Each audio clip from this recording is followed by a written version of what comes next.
Well, hey there, it's me again. This is Lisa Wilbur in Ware, New Hampshire, and I wanted to share a story with you.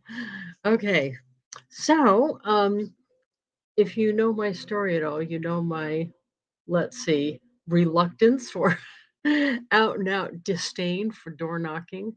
And my background, I started when I was 18 years old, is with Avon, and they're known for door knocking. And my whole career, I think people have said to me, you need to get by that fear and just do it. You need to practice and do it. And I think I would rather die than door knock. So to me, it was never something that I was going to muscle through. So to me, it didn't seem that practical anyway, because when I first started doing this full time, I thought, how am I gonna get a lot of people to know what I do? And door knocking just didn't seem that effective. I don't see other businesses doing that. Like, if I open a restaurant, I wouldn't be knocking doors to invite people to the restaurant.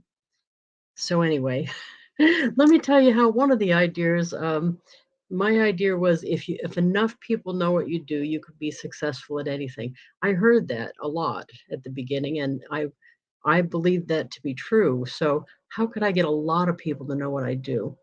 So I look around and saw what other people were doing. Um, One of the first things that happened that I took on board and did myself was putting signs on the car. And how that happened, I actually had done it before I did it with the Yugo. Before I saw the oil truck, if you've heard this story before, I actually had put let's see, when I lived in Mississippi for a while, they had, in Trichem, the paint company, they had done stickers for the windows, and you could make like a butterfly and put it on your window and it would show backwards. Well, I did letters instead, and static clinged them on my windows, and I had put Avon and my phone number back then, but I didn't really count that as making a sign for the car, but that actually was the first one. I don't have any pictures of that to show you though. When I did believe was my first one was the Yugo, and how that happened. I was looking out the windows of my trailer in the trailer park, and by the way, I don't mean to make fun of trailers or trailer parks. Nothing wrong with them. It's just as a little girl, I didn't grow up saying, "Ooh, I hope I get to live in a trailer park." I really wanted a house and a big, giant, juicy life. So that's all.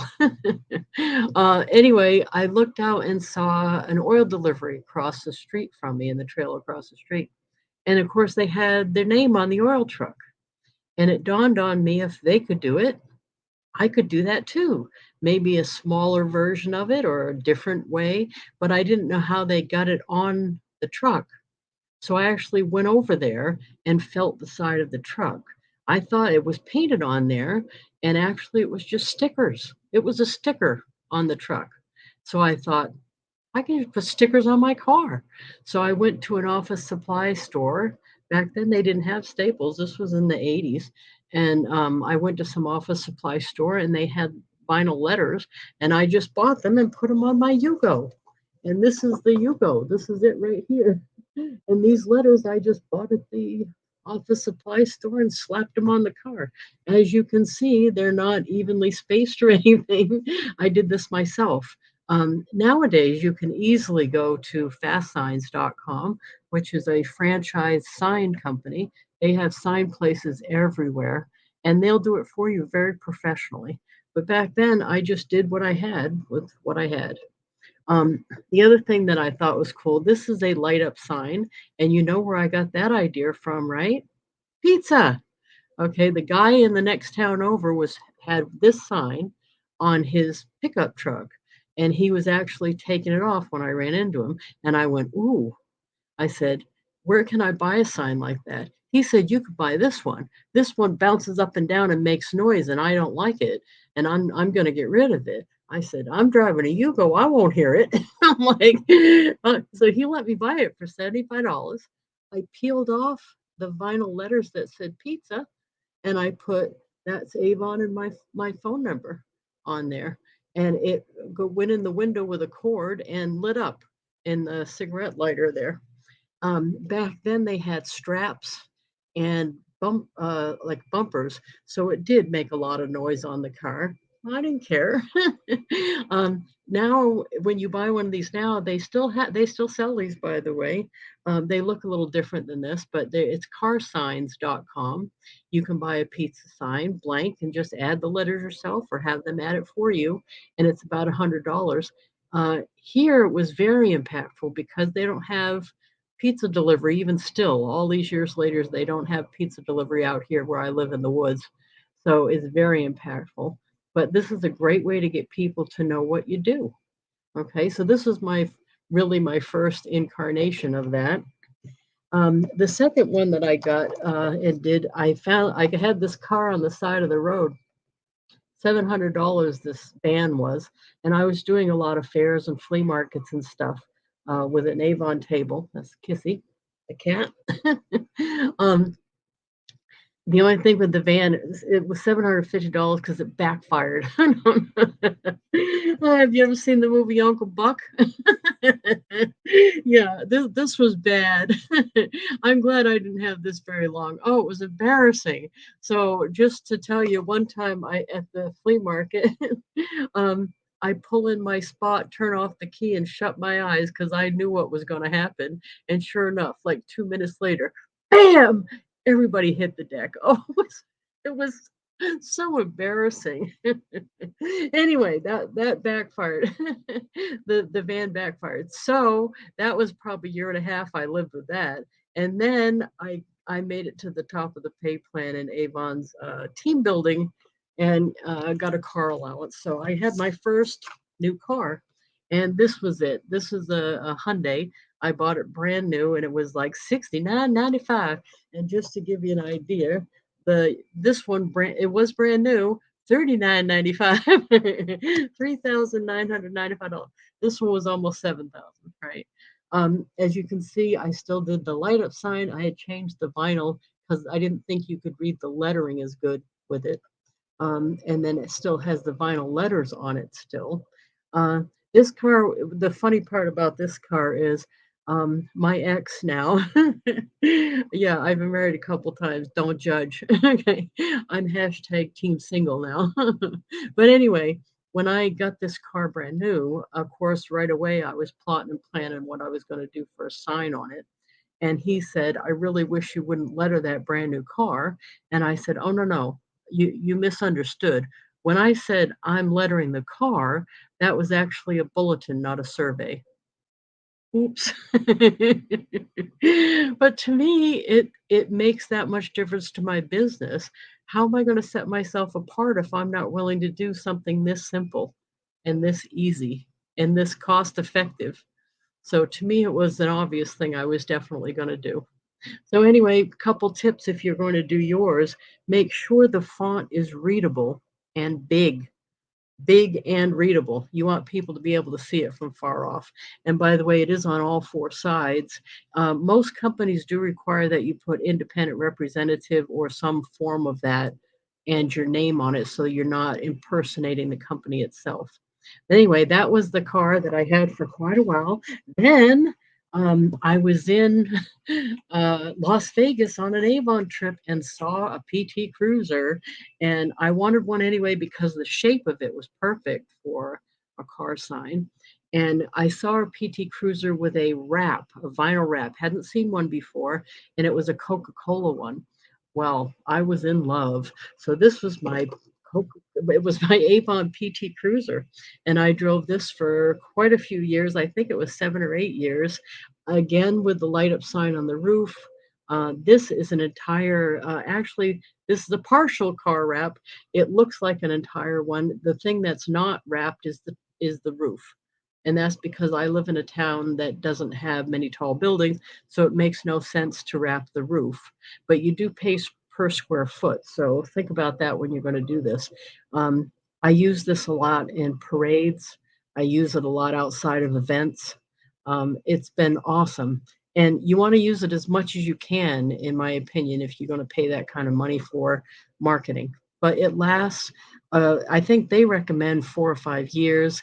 To me, I usually keep them 6 or 7 years because I make sure to repair any edges that are coming up on the vinyl. by putting clear vinyl over it. I keep it very, very clean so that it lasts long. And you can drive them through the car wash, by the way. But I love this. And you know what happened? This is the awesome part of the story. I got a magazine in the mail because I was a PT Cruiser owner called Cruiser Quarterly, and it's a magazine for people that own PT Cruisers. And I thought to myself, wouldn't that be nice if I could somehow get myself in that magazine? I wonder what you have to do. So months in, then I'm getting that. I happened to read the editorial, and I didn't always. And it was a woman wrote the editorial in there, and she was kind of making fun of people who wanted to be on the cover. And I thought, ooh, that hurts because it was kind of like me. I've been dreaming about being on the cover. So she said, we're going to make this interesting, and I'm going to do a charity thing. And whoever writes the biggest check for this charity gets to have a photo spread and be on the cover. Well, I got out my checkbook, but I did contact her first and say, if I write a big check and get on this, I want the ability to buy as many copies as I can, as I want. And she said, yeah, you'll be able to do that. So I wrote a big old giant check, and this was 2007, I believe it was. So it'd be 2006 when they did it. Um, I wrote a $5,000 check. Now that's a lot of money anytime you write one, right? But I've been using these magazines ever since. I bought thousands of them, literally, and you will not believe the level of credibility it gives you because you're on the cover of a magazine. It doesn't even matter that it's a car magazine. To me, it could have been Idiot Monthly, and people still would have thought it was awesome. I've left these places that I've stayed at hotels. I've given them to people that were thinking about being in the business with me. Here it is, and I still have some. I still use them, and that's me with my PT Cruiser. So they sent out a professional photographer for that 5,000, and they did a whole big giant story on me.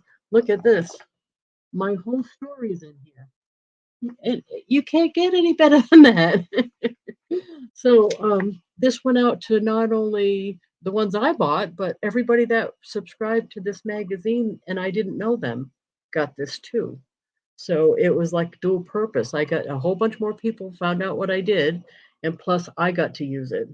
But see, that's what you want to do is try to get the most mileage out of doing some expense like that you can. Wrapping your vehicle, by the way, is a tax deductible business expense for advertising, of course. But I thought you might get a kick out of that. Anyway, the car that I'm driving right now is the hand-me-down car from Grammy. When she stopped driving, I took over her minivan. And P.S., I did not ever want to be a minivan driver, but now that I've had a kid, I get why that's cool because I've needed the room, and we've had umpty odd kids riding in there all the time. Even just lately for driver's ed, I had three of them, three big guys in the van, so I needed a car that big. But anyway, here it is. Here's my latest one, and this is also obviously a car wrap. The roof is not done, just like on my other one. But the cool part is when I asked them at Fast Signs to do this one for me, I said, bear in mind that I live out in Ware, New Hampshire. More people are going to see this picture of the van and any gimmicks on the van than they are going to see the actual van itself. So it needs to be social media friendly. So what we came up with was I had seen somebody, I think I saw it on Facebook, somebody that had a cat picture on the back window of their vehicle, and the wiper was the cat's tail. And I was telling the guy about it, and I said, how about we do lips and the wiper be the lipstick? And this is what he came up with. Isn't that genius? It's cute. And every time I do my back wiper, that puts lips on the lipstick on the lips. Anyway, I thought you might get a kick out of that. Okay, so that's my story. I know a lot of people have said to me, I'm not putting a sign on my car until I have a better car. Well, here's a tip for you. You can't get the better car without doing it now. Just do it whatever you've got.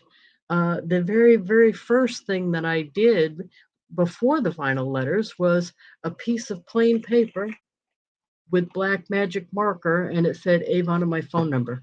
If that's all you can do, do that. So start wherever you are and do what you can do, and then work your way up to something better. The reason the wrap works so well is it doesn't come off. It's on there. It doesn't wreck your car, by the way. It actually preserves your car. And if you have more than one driver, they can't just take it off when they feel like it. It stays right on there. So anyway, I get a lot of business from the car. I use it in a lot of my marketing. I use it on social media. So to me, it's a really great investment. I've done parades with it, of course, out at events with it. So it's an awesome way to get new business. And I just wanted to share that with you. So thank you very much for listening. I hope you enjoyed that little stroll down memory lane with me. And we will see you next time.